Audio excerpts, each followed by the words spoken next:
অনেক সময় আমরা দুনিয়ার কোনো কল্যাণ যদি অর্জন করি, কেউ কোনো টাকা পয়সার দিক থেকে আল্লাহ তাআলা কাউকে উপরে উঠাই দিলেন, কেউ হয়তো শিক্ষার দিক থেকে উপরে উঠে গেলেন, আল্লাহ তাআলা কাউকে কোনো দিক থেকে ভালো বা কল্যাণ দান করলেন, তখন দেখা যায় অন্যরা তার প্রতি কী করেন? হিংসা করেন। এই হিংসার সম্মুখীন আমরা দৈনন্দিন জীবনে প্রায় হতে থাকি। কোনো লোক যদি আমার প্রতি হিংসা করে আমাকে নানাভাবে ক্ষতি করার চেষ্টা করতে পারে। নাম্বার এক, হিংসা করে বদনজরের মাধ্যমে ক্ষতি করে, অর্থাৎ এমনভাবে তাকায় দেখে, আপনার ক্ষেতে ফসল ভালো হয়েছে হয়তো, এই ফসল দেখে এমনভাবে দেখে, যেটাকে আমরা বলি নজর দেওয়া, মুখ দোষ দেওয়া, বদনজর করা, মনে হয় যে সে খেয়ে ফেলবে। এটা হলো হিংসার চোটে সে দেখলো। একটা হলো না, আলহামদুলিল্লাহ তার এটা ভালো হয়েছে, ভালো লাগছে, সুবহানাল্লাহ, মাশাআল্লাহ, আলহামদুলিল্লাহ বলছে, এটা একটা দৃষ্টি।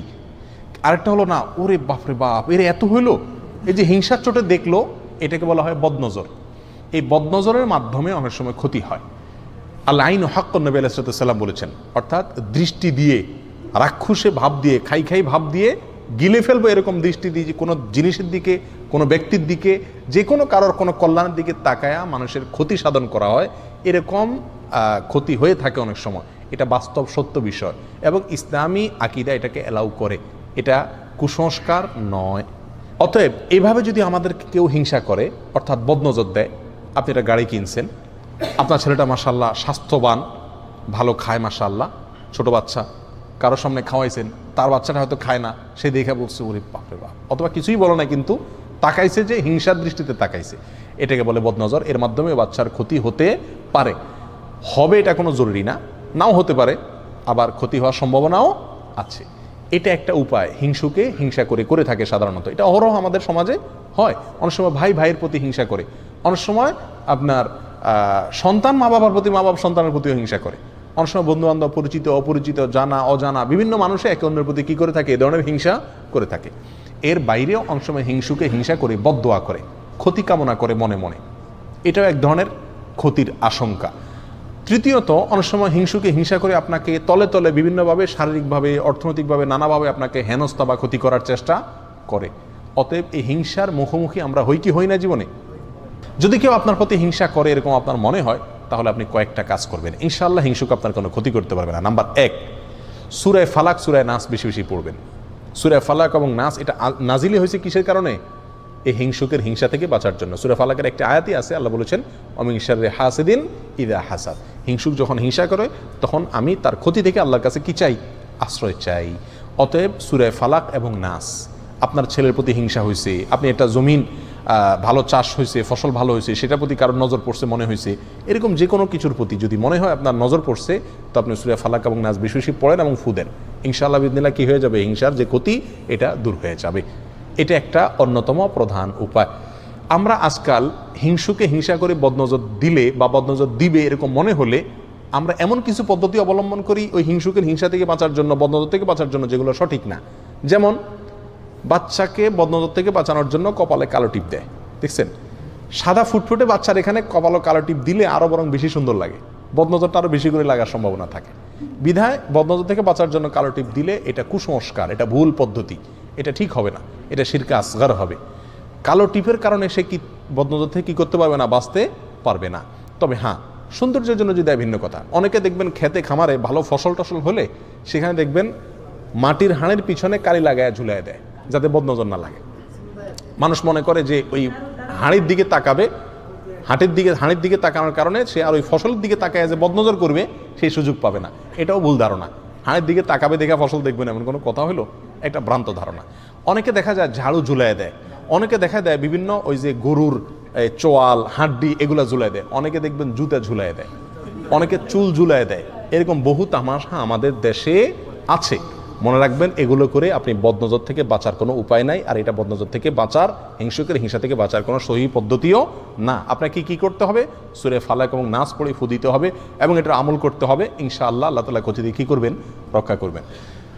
আরেকটা আমল হলো সকাল এবং সন্ধ্যায় 3 বার সূরা ইখলাস কুল হুয়াল্লাহ, 3 বার সূরা ফালাক কুল আউযু বিল ফালাক, আর 3 বার সূরা নাস। সকালে 3 বার 3 বার, সন্ধ্যায় 3 বার 3 বার পড়বেন। সারাদিনে সারা রাতে কোনো হিংসুকে কোনো হিংসা করে আপনার কি করতে পারবে না? ইনশাআল্লাহ ক্ষতি করতে পারবে না।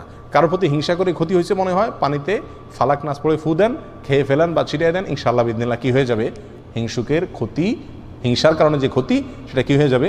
দূর হয়ে যাবে। নাম্বার 2, তাকওয়া অবলম্বন করা। আল্লাহ সুবহানাহু ওয়া তাআলা কোরআন কারীমের ভিতরে বলেছেন, ওয়া ইন তাসবিরু ওয়া তাত্তাকু লা ইয়াদুররুকুম কাইদুহুম শাইআ, যদি তোমরা ধৈর্য ধারণ করো আর গুনাহ থেকে বাঁচো, নিজে ভালো পথে থাকার চেষ্টা করো, হারামের ধারে কাছে না যাও, তাকওয়ার উপরে থাকো, তো মনে রাখবে তাদের চক্রান্ত, তাদের কোনো ষড়যন্ত্র তোমার কোনো ক্ষতি করতে পারবে না। অতএব সার্বিকভাবে যদি আমি তাকওয়ার উপরে থাকার চেষ্টা করি ভালো মানুষ হিসাবে, হারাম থেকে বেঁচে থাকার চেষ্টা করি, ইনশাআল্লাহ হিংসুকে হিংসা করে আমার কোনো ক্ষতি করতে পারবে না। নাম্বার 3, সকাল এবং সন্ধ্যায় অনেকগুলো দোয়া আছে যেগুলো পড়লে সারা দিনে সারা রাতে ইন্স্যুরেন্স হয়ে যায়, আল্লাহ সুবহানাহু ওয়া তাআলা হেফাজত করেন, এগুলো রক্ষা কবচ। আমরা বুঝি হলো তাবিজ লাগানো, তাবিজ ঝুলাই দিলাম, তাবিজ আমাদেরকে রক্ষা করে দিবে। কথা বুঝে আসছে?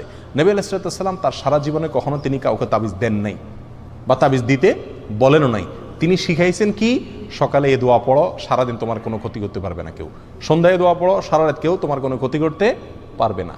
তার আমলগুলো যদি করেন, বাতানো আমলগুলো, তাহলে ইনশাআল্লাহ হিংসা থেকে বাঁচা যাবে। সকালে আপনি পড়তে পারেন বিসমিল্লাহিল্লাযী লা ইয়াদুররু মা ইসমিহি শাইউন ফিল আরদ ওয়ালা ফিস সামাই ওয়া হুয়াস সামিউল আলিম, অর্থাৎ আমি শুরু করতেছি আমার সকাল অথবা সন্ধ্যাকে ওই আল্লাহর নামে, হ্যাঁ, যার নাম থাকলে সেখানে জমিনে আসমানে কোনো কিছুতে কোনো ক্ষতি করতে পারে না। এ দোয়া আপনি সকালে 3 বার পড়েন, সন্ধ্যায় 3 বার পড়েন, ইনশাআল্লাহ সারাদিনে সারা রাতে কোনো কিছু ক্ষতি করতে পারবে না। বিসমিল্লাহি আলা দীনি ওয়া নাফসি ওয়া ওয়ালাদি ওয়া আহলি ওয়া মালি, আল্লাহ নামে শুরু করতেছি আমার সকালকে, আমার সম্পদ, আমার জীবন এবং আমার আহাল পরিবার, এই সব কিছুকে আমি আল্লাহর নামে শুরু করতেছি।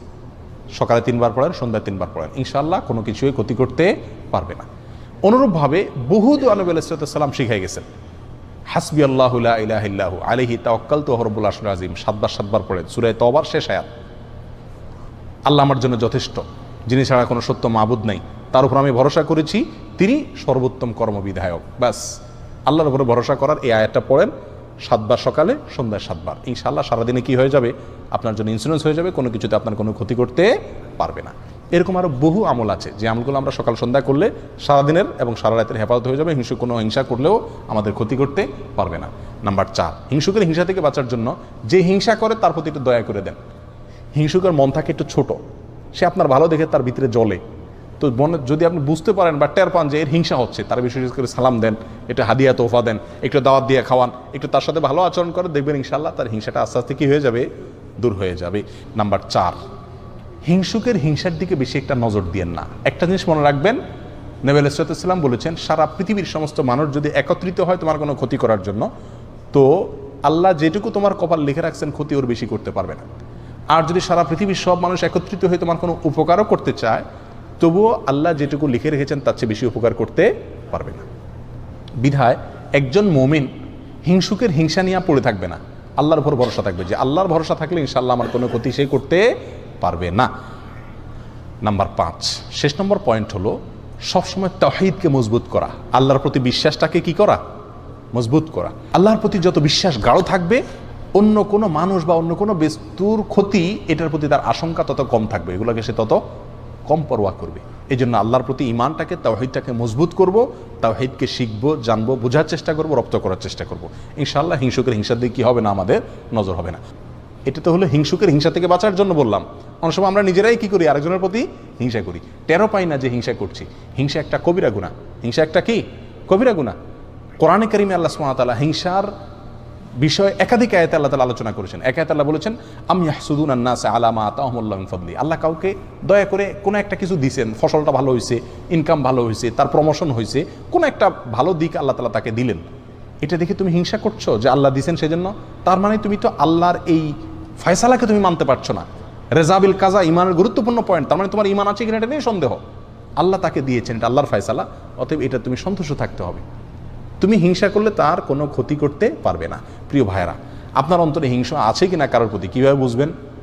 কারোর কোনো ভালো সংবাদ শুনে, কারোর কোনো ভালো হাল দেখে, কারোর কোনো সুখের অবস্থা দেখে আপনার ভিতরে জ্বলে কিনা দেখবেন।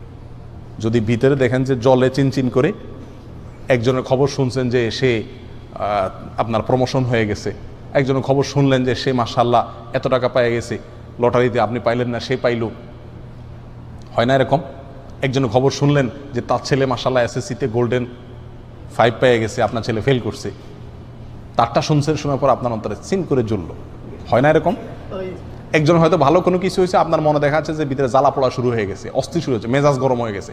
কারোর ভালো শুনে ভালো দেখে যদি আপনার মেজাজ গরম হয়ে যায়, ভিতরে জ্বালা পোড়া হয়, এটার মানে হলো আপনার ভিতরে কি আছে, হিংসার রোগটা আছে। এটা টেস্ট, হিংসার টেস্টের উপায় হলো এটা। প্রিয় ভাইরা, হিংসা থেকে আমরা খুব কম মানুষই কি আছি, মুক্ত আছি। এটা হারাম, আমরা জানিও না যে হিংসা হারাম। প্রিয় ভাই, কারোর প্রতি হিংসা করা যাবে না। কেন করব না? নাম্বার 1, এটা আল্লাহর ফয়সালা, আল্লাহ তাকে কল্যাণ দিয়েছেন। আমি তার প্রতি হিংসা করা মানে আল্লাহর ফয়সালাকে অস্বীকার করা, না মানা, বিদ্রোহ করা, যেটা এক প্রকার কুফরি। অতএব হিংসা করা যাবে না। নাম্বার 2, এটা কবিরা গুনাহ, আমার আমল নষ্ট হয়ে যাবে। 3 নম্বর, মনকে বলতে হবে, ও মন, তাকে যে আল্লাহ কল্যাণ দিছে সে আল্লাহ আমাকেও দিতে পারে।